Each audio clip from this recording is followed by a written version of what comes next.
So here we are, we have a set of crankcases all put together, gearbox, clutch, timing shaft, and things like that. So bit of a prat to get together this thing, but it's there now. So this is the gear change shaft and linkage, so that takes a bit of setting up. I'm not sure it is fully set up properly at the moment.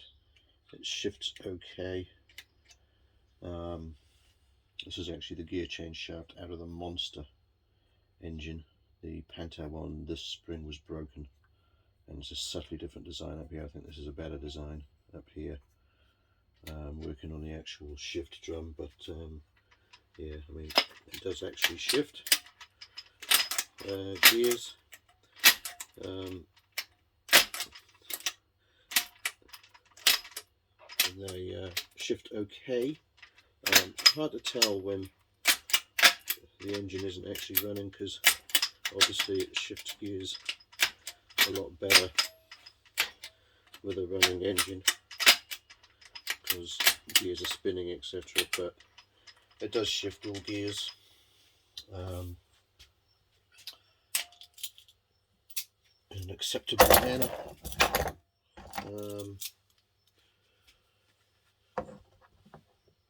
Hayden asked me yesterday about Ducati gearboxes, how good they were. I think they're very good. I think they're Ducati and Suzuki in particular seem to always have very good gearboxes, even in their cheaper bikes.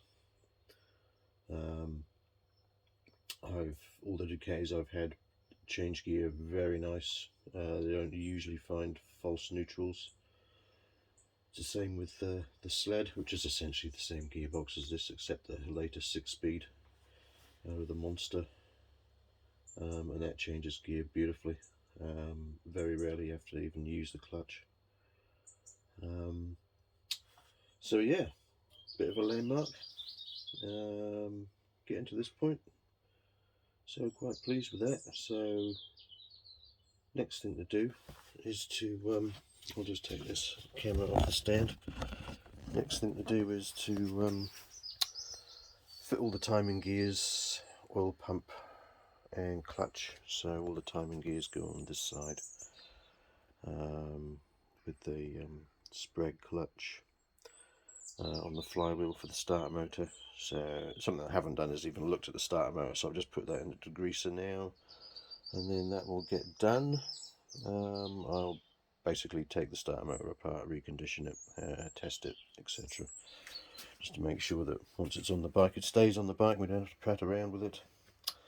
And then on this side obviously goes the clutch, primary drive, oil pump, and a few other bits and pieces. So that's basically the next stage, is to build up the complete bottom end.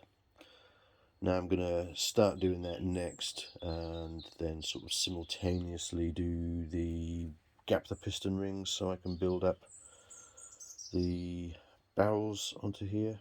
So yeah, basically do the piston rings first, then put them away.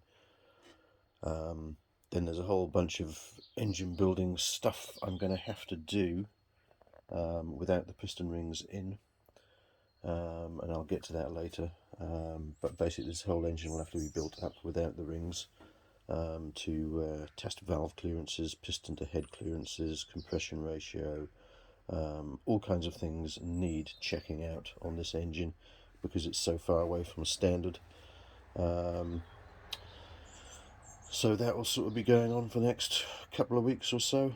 It's all quite laborious sort of stuff, but we'll make sure that we have a completed engine and we don't have to take the bloody thing apart again.